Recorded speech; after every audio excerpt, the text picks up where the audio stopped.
basically they're hitting you every time you move out, there's going to be a bit of an ebb and flow here. You have to get as many hits on his mutas as possible, and a careless Zerg will take a lot of hits. Even a good Zerg takes a lot of hits. And each time you need to drag your probes away, replace them, build the cannon or two, warp in some stalkers, rinse, repeat. But eventually it gets to a point where if they keep doing that, what they are doing behind this is they are expanding.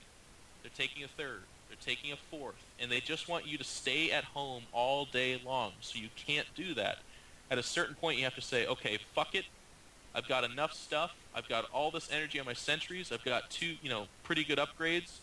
I'm going to go and kill him.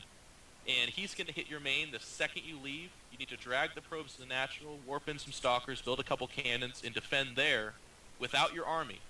Your army then needs to make its way to either their main or the third or fourth or whatever it is, and you need to kill them. It's basically the way that plays out. The other indicator for mutas earlier on is if they're just going pure speedling and maybe spine crawlers.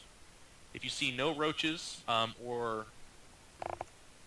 if you see roaches or slow lings or something like that, then it's not mutas. But if it's just speedlings and they're like hectically trying to keep you at home, I think I just made up another word. Hectically, frantically trying to keep you at home, then it's mutas, and you make the earlier adjustments like no robotic support bay, earlier cannon or two, etc.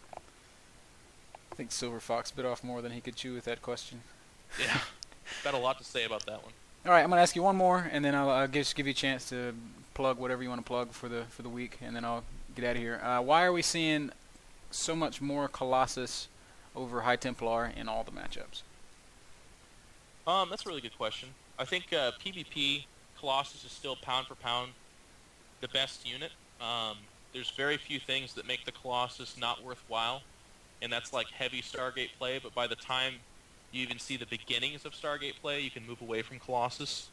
And even then, you never see a PvP where the guy has 20 Phoenixes and 15 Void Rays. Right. He's got some ground units.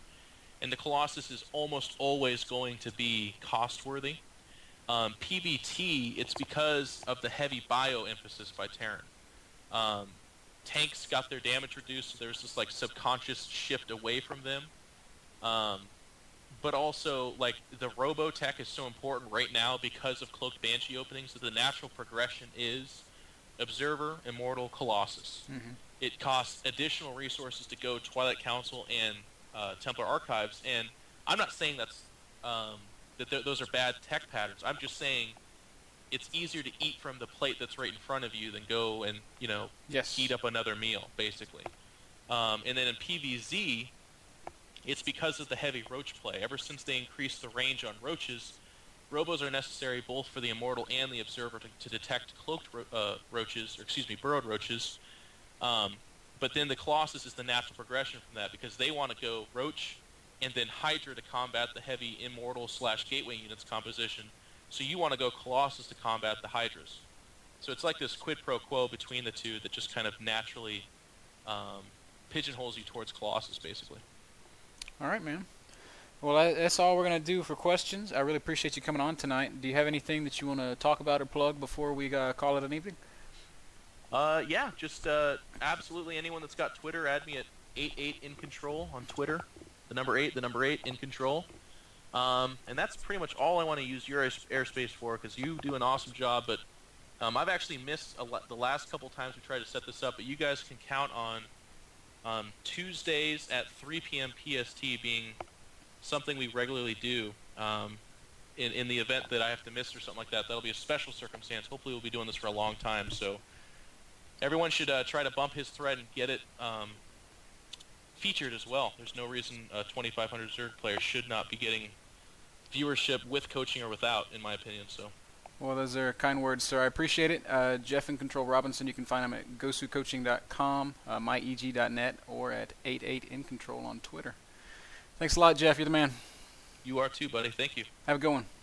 All right, see ya. Bye. All right. Well, that was fun. Appreciate you guys for watching. This VOD will be up on live stream shortly, and it'll stay up there for about a week. Then I'll take it down off of live stream and put it up on Blip. I really, really, really, really, really, really, really appreciate it, and will continue to appreciate it if you guys would go watch the VODs on Blip. Blip pays me a very small percentage of ad revenue for every hit that those VODs get. So every time that I get $1 out of Blip, that's $1 that goes towards getting more coaching and more guys on the stream to talk to y'all. So we'll have Incontrol back regularly on Tuesdays. We're going to get Machine back on here again in the near future, and I'm going to try really hard to get Edra to come on and talk to all of us, but I can't make any promises there because that kid is expensive. So I appreciate it. I do not take donations. I would never ask that of you guys. Just watch the thing on Blip. I will, however, if you're like gold level or lower and you want to get some cheap coaching, I'll do that for $10 an hour all day long. But I don't advertise myself as a coach. Sometimes people come to me and ask. So I'm not a coach. I'm a mid-level diamond player at best. So I have played on the PTR. I have done all that song and dance. So